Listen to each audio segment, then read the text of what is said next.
Yeah, that was a documentary by my buddy Adam, who had he lives up in BC, and that whole area is essentially run by the marijuana industry, even though marijuana is illegal.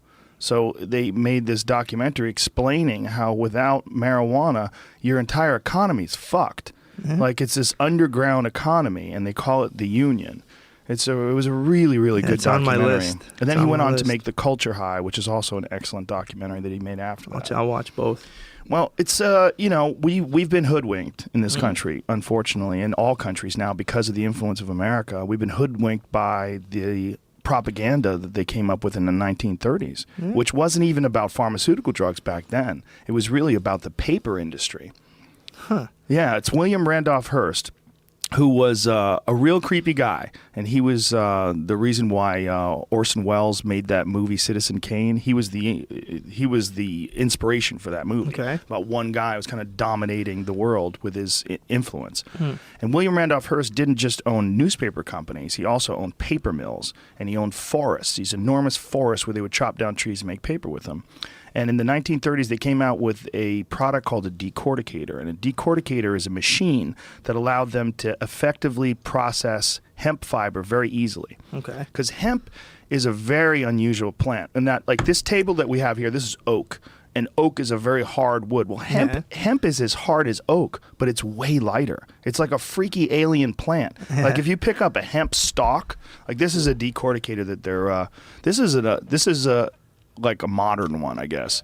So you throw the hemp fibers in there, and it grinds them up. Which, by the way, hemp is still federally illegal, even though it's not psychoactive. And there's so much stupidity that's all attached to this one amazing plant. I always thought it was just because it was under so much has to be under 1% THC, or is that a myth? It's not. I don't think to make that's it legal to sell or something along those lines. I don't know. You can grow it in some states. But the thing is, like, federally it's still illegal. But they're trying to change that. It's just slow and painful.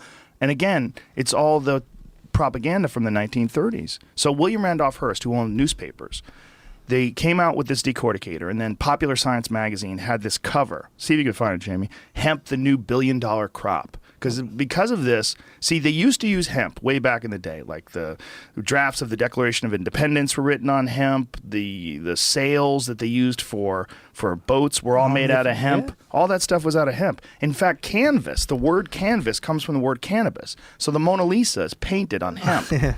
So they came up with that, and then when Eli Whitney came up with a cotton gin, cotton was more effective to use.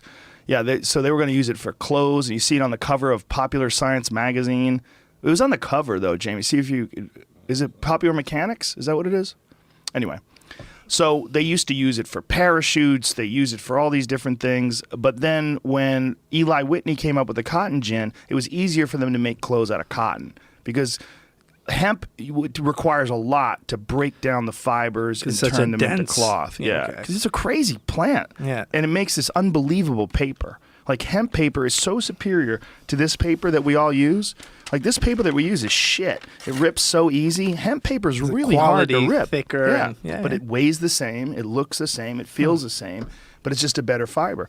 So instead of William Randolph Hearst embracing this, he would have lost millions of dollars because he would have had to replant these forests and turn them into hemp. He decided to go the other route and just start making propaganda against hemp. So he started calling it marijuana. See, marijuana was never a name for cannabis. Marijuana was a wild Mexican tobacco. They took this name from this wild Mexican tobacco. And just called it. They started talking about this new drug that's making white women get raped by Mexicans and black people. Nice. Plant wizards fight wartime drug peril. Look at that. We need hemp, lots of it for corkage, but hemp means marijuana too. Can scientists take the drug menace out of this useful plant? Hilarious.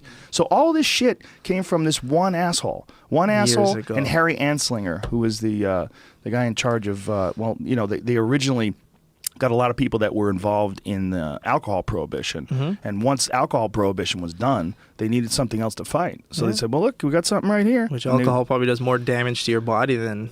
Oh, it does. Trust me. I was drunk as fuck Monday night. I think Monday night I might have been blackout drunk. People were telling me... shit for like 3 days probably. Oh, yeah. I feel like shit today a little bit. But so this propaganda, they're still fighting this. They're literally still fighting this. Well, that's kind of like, it's a little different, but why kickboxing, MMA was so hard to get into Ontario? Stupid, legislature and stuff from years ago that the language ruined. So it just ruins things. What was the language? It's something about the belts. Like, we can't get kickboxing or Muay Thai in Ontario, Canada. Because of belts? No, it's because of some language inside, like legal documents, and it's within that language. It said something about you cannot perform kicks, or that's why like the UFC had so much difficult time to get into Toronto.